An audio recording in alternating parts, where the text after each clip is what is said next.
ನಾದ ಕ್ರಿಸ್ತೇಶ್ವರ ಸುಮಧುರವಾದ ನಾಮದಲ್ಲಿ ನಿಮ್ಮೆಲ್ಲರನ್ನ ವಂದಿಸುತ್ತೇನೆ. ಆತ್ಮೀಯರೇ, ಈ ದಿನದ ಧ್ಯಾನಕ್ಕಾಗಿ ರೋಮಪುರದ ಬರೆದ ಪತ್ರಿಕೆ 8ನೇ ಅಧ್ಯಾಯ 5-6ನೇ ವಚನದಲ್ಲಿ ಹೀಗೆ ಬರೆಯಲ್ಪಟ್ಟಿದೆ: ಪವಿತ್ರಾತ್ಮನನ್ನು ಅನುಸರಿಸುವವರು ಪವಿತ್ರಾತ್ಮನಿಗೆ ಸಂಬಂಧಪಟ್ಟವುಗಳ ಮೇಲೆ ಮನಸ್ಸಿಡುತ್ತಾರೆ, ಶರೀರ ಭಾವದಗಳ ಮೇಲೆ ಮನಸ್ಸಿಡುವವರು ಮರಣ ಎಂಬುದಾಗಿ. ಪ್ರಿಯ ದೇವರ ಮಕ್ಕಳ, ಈ ದಿನದಲ್ಲಿ ನಾವು ವಚನವನ್ನು ಧ್ಯಾನ ಮಾಡುವ ಹಾಗೆ ಮನುಷ್ಯನ ಆತ್ಮದಿಂದ ಅಂದರೆ ಅನೇಕ ನೆನಪುಗಳು, ಯೋಚನೆಗಳು, ಊಹೆಗಳು, ಅಭಿಪ್ರಾಯಗಳು ಅದು ಎಡೆಬಿಡದೆ ನಮ್ಮ ಹೃದಯದಲ್ಲಿ ಉಂಟಾಗ್ತಾನೆ ಇರ್ತವೆ. ಪ್ರೇರೆ, ಪ್ರತಿ ನಿಮಿಷದಲ್ಲೂ ಎಷ್ಟೋ ಸಾವಿರಾರು ಚಿಂತೆಗಳು ಮನುಷ್ಯನ ಆತ್ಮದಲ್ಲಿ ಉಂಟಾಗಿ ಅವು ಓಡಾಡ್ತಾನೆ ಇರ್ತವೆ. ಆದಾಗ್ಯೂ ಜಯದ ಜೀವಿತ ಮಾಡಬೇಕೆನ್ನುವವರು ಈ ಚಿಂತನೆಗಳನ್ನು, ಊಹೆಗಳನ್ನು ನಾವು ಕ್ರಮಪಡಿಸಿಕೊಳ್ಳಬೇಕು. ಎಲ್ಲ ಯೋಚನೆಗಳನ್ನು ಕ್ರಿಸ್ತನಿಗೆ ವಿಧೇಯವಾಗುವಂತೆ ನಾವು ಸೆರೆ ಹಿಡಿದು ಕರ್ತನಿಗೆ ಆಗಬೇಕಾಗಿದೆ. ಪ್ರಿಯರೇ, ಒಂದು ಉದಾಹರಣೆಗೆ, ಒಂದು ಬಾವಿಯ ಮೇಲೆ ಎಷ್ಟು ಪಕ್ಷಿಗಳು ಹಾರಾಡ್ತವೆ. ಆದರೆ ಕೆಲವು ಪಕ್ಷಿಗಳು ಬಾವಿಯ ಮೇಲೆ ಕುಳಿತು ತಮ್ಮ ಕೊಕ್ಕೆಯಲ್ಲಿರುವುದನ್ನು ಅವು ತಿನ್ನುವಾಗ ಅದು ಕೆಳಗೆ ಬೀಳುತ್ತವೆ. ಪ್ರೇರೆ, ಅದರಲ್ಲಿ ಕೆಲವು ಮರಗಿಡಗಳ ಬೀಜಗಳಿರುವುದರಿಂದ ಬಾವಿಯಲ್ಲಿ ಬಿದ್ದು ಮೊಳೆತು ಗಿಡವಾಗಿ, ಮರವಾಗಿ, ಕೊನೆಗೆ ಆ ಬಾವಿಯನ್ನೇ ಮುಚ್ಚಾಕ್ತವೆ. ಪ್ರೇರೆ, ಅದೇ ರೀತಿ ನಮ್ಮ ಮನಸ್ಸಿನಲ್ಲಿ ಬರುವ ಯೋಚನೆಗಳು, ಚಿಂತೆಗಳು ನಾವು ಕ್ರಮಪಡಿಸದೆ ಅಥವಾ ಅವನ್ನು ಬಿಟ್ಟು ಬಿಡದೆ ಹೋದರೆ, ಅಜಾಗರೂಕರಾಗಿರುವುದಾದರೆ ಕೊನೆಗೆ ಅದು ಆತ್ಮಿಕ ಜೀವಿತವನ್ನೇ ಅಂತ್ಯಗೊಳಿಸ್ತದೆ. ಪ್ರೇರೆ, ಮನಸ್ಸಲ್ಲಿ ಆಗುವಂಥ ಯೋಚನೆಗಳು ನಾವು ಅದನ್ನು ಕ್ರಮಪಡಿಸಿಕೊಳ್ಳಬೇಕು. ಭಾವನೆಗಳು, ಚಿಂತೆಗಳು 2 ಭಾಗಗಳಾಗಿ ನಾವು ವಿಂಗಡಿಸಬಹುದು. ಪವಿತ್ರಾತ್ಮನಿಂದುಂಟಾಗುವ ಆತ್ಮನ ಭಾವ, ಮತ್ತೊಂದು ಶರೀರ ಭಾವ. ಮನುಷ್ಯನ ಜೀವಿತಕ್ಕೆ ಭದ್ರವಾದ ತಳಪಾಯವಿಟ್ಟು ಕಟ್ಟುವಂಥ ಕ್ರಿಯಾತ್ಮಕವಾದ ಭಾವಗಳುಂಟು. ಪ್ರೇರೆ, ಮತ್ತೊಂದು ಅವನ ನಾಶನಕ್ಕೆ ನೇರವಾಗಿ ನಡೆಸಿ ಪಾತಾಳಕ್ಕೆ ನಡೆಸುವ ನರಭಾವದ ಚಿಂತೆಗಳು ಕೂಡ ಇದೆ. ಪೌಲನು ಹೀಗೆ ಹೇಳ್ತಾನೆ, ರೋಮಪುರದ ಬರೆದ ಪತ್ರಿಕೆ 8:7-10 ಶರೀರ ಭಾವದವುಗಳ ಮೇಲೆ ಮನಸ್ಸಿಡುವುದು ದೇವರಿಗೆ ಶತ್ರುತ್ವವು. ಅಂಥ ಮನಸ್ಸು ದೇವರ ನಿಯಮಕ್ಕೆ ಒಳಪಡುವುದಕ್ಕಾಗುವುದೂ ಇಲ್ಲ.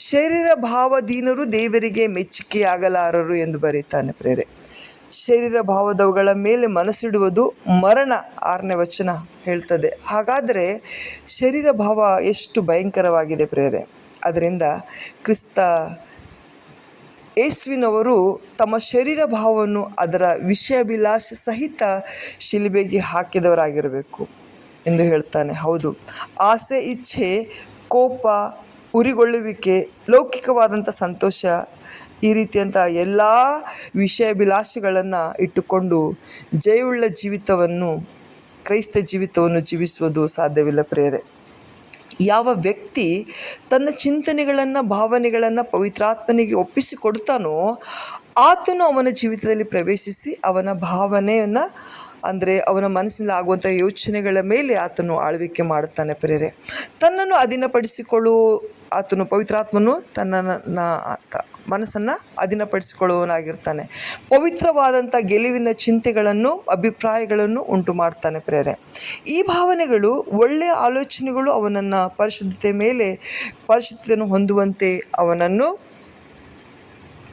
ನಡೆಸುವಂಥದ್ದಾಗಿದೆ. ಪವಿತ್ರಾತ್ಮನುಗಳ ಮೇಲೆ ಮನಸ್ಸಿಡುವುದು ಜೀವವೂ ಮನಃಶಾಂತಿಯೂ ಆಗಿದೆ ಎಂಬುದಾಗಿ ವಚನದಲ್ಲಿ ಬರೆಯಲ್ಪಟ್ಟಿದೆ. ರೋಮಪುರದ ಪತ್ರಿಕೆ 8:6 ಆತ್ಮನಾದಾತನಿಂದ ಬರುವ ಭಾವನೆಗಳು ಶುದ್ಧಗಳಾಗಿ ಏಕ ಚಿಂತೆಯನ್ನು ಕೊಡುವಂಥದ್ದು, ಗಲಿಬಿಲಿರುವುದಿಲ್ಲ. ಪ್ರೇರೆ, ಅದು ಕುಟುಂಬದಲ್ಲಿ ಏಕ ಮನಸ್ಸುಂಟು ಮಾಡುವಂಥದ್ದಾಗಿದೆ. ಪ್ರೀತಿಯ ಅನುನ್ನತಿಯನ್ನುಂಟು ಮಾಡಿ ಉತ್ತಮವಾಗಿ ಮಾರ್ಗ ನಡೆಸುವಂಥದ್ದು ಆಗಿದೆ. ಒಂದೆಡೆ ಅದು ನಮ್ಮನ್ನು ಪರಲೋಕದೊಡನೆಯೂ ಪರಲೋಕದ ಕರ್ತನೊಂದಿಗೂ ಒಂದುಗೂಡಿಸುವಂಥದ್ದಾಗಿದೆ.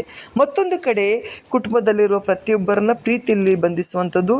ಏಕ ಮನಸ್ಸಿದ್ದರೆ ಮಾತ್ರವೇ ನಿಮ್ಮ ಕುಟುಂಬಗಳಲ್ಲಿ ಶಾಂತಿಯು, ಸಮಾಧಾನವು, ಐಕ್ಯತೆಯು ಇರಲು ಸಾಧ್ಯವಾಗುತ್ತದೆ. ಇದಕ್ಕಾಗಿ ನಾವು ಮಾಡಬೇಕಾದ ಒಂದೇ, ನೀವು ನಿಮ್ಮ ದೇಹಗಳನ್ನು ದೇವರಿಗೆ ಮೀಸಲಾಗಿಯೂ ಮೆಚ್ಚುಗೆಯಾಗಿರುವ ಸಜೀವ ಯಜ್ಞಗಳಾಗಿ ಅರ್ಪಿಸಬೇಕಾಗಿದೆ. ಪ್ರೇರೆ, ಹೌದು, ಈ ದಿನಗಳಲ್ಲಿ ನಾವು ಮಾಡಬೇಕಾದದ್ದು ಅದನ್ನೇ ಆಗಿದೆ.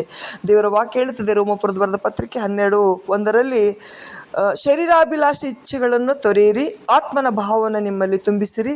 ಯಾವುದು ಸತ್ಯವೋ, ಮಾನ್ಯವೋ, ನ್ಯಾಯವೋ, ಶುದ್ಧವೋ, ಪ್ರೀತಿಕರವೋ, ಮನೋಹರವೋ ಆಗಿದೆಯೋ, ಯಾವುದು ಸದ್ಗುಣವಾಗಿಯೂ ಯಾವುದು ಕೀರ್ತಿಗೆ ಯೋಗ್ಯವೋ ಅವೆಲ್ಲವುಗಳನ್ನು ಲಕ್ಷ್ಯಕ್ಕೆ ತಂದುಕೊಳ್ಳಿರಿ ಎಂಬುದಾಗಿ. ಹೌದು, ಫಿಲಿಪ್ಪಿ 4:8 ಹೇಳುತ್ತದೆ, ಆಗ ಆಗ ಎಲ್ಲ ಗ್ರಹಿಕೆಯನ್ನು ಮೀರುವ ದೇವಶಾಂತಿಯು ನಿಮ್ಮ ಹೃದಯಗಳನ್ನು, ಯೋಚನೆಗಳನ್ನು ಕ್ರಿಸ್ತ ಯೇಸುವಿನಲ್ಲಿ ಕಾಯುವುದು ಎಂಬುದಾಗಿ. ಹೌದು ದೇವರ ಮಕ್ಕಳೇ, ಕರ್ತನ ಬರುಣವು ಬಹಳ ಸಮೀಪವಾಗಿದೆ.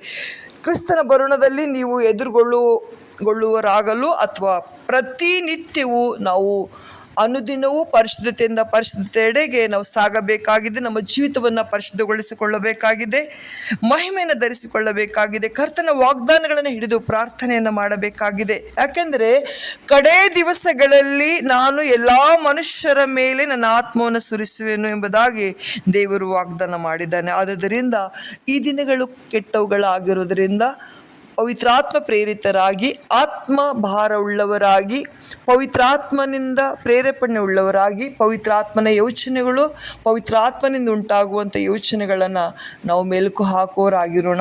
ದೇವರು ತಾನೇ ನಮ್ಮನ್ನು ಆಶೀರ್ವಾದ ಮಾಡಲಿ. ಇಡೀ ದಿನವೂ ಪಾಪಕ್ಕೆ ಪ್ರೇರೇಪಿಸುವಂಥ ಯಾವುದೇ ಯೋಚನೆಗಳು ನಿಮ್ಮ ಹೃದಯದಲ್ಲಿ ಬರದ ಹಾಗೆ ಪವಿತ್ರಾತ್ಮ ಪ್ರೇರಿತರಾಗಿ ಪರಿಶುದ್ಧವಾದಂಥ ಆಲೋಚನೆಗಳನ್ನು ಮಾಡುತ್ತಾ ಪವಿತ್ರಾತ್ಮನಿಂದ ಉಂಟಾಗುವಂಥ ಸಮಾಧಾನದಲ್ಲಿ ನೆಲೆಗೊಳ್ಳಿರೆಂಬುದಾಗಿ ಹಾರೈಸಿ ಪ್ರಾರ್ಥಿಸ್ತೇನೆ. ದೇವರು ತಾನೇ ನಮ್ಮೆಲ್ಲರನ್ನ ಆಶೀರ್ವದಿಸಲಿ. ಆಮೇನ್. Praise the lord.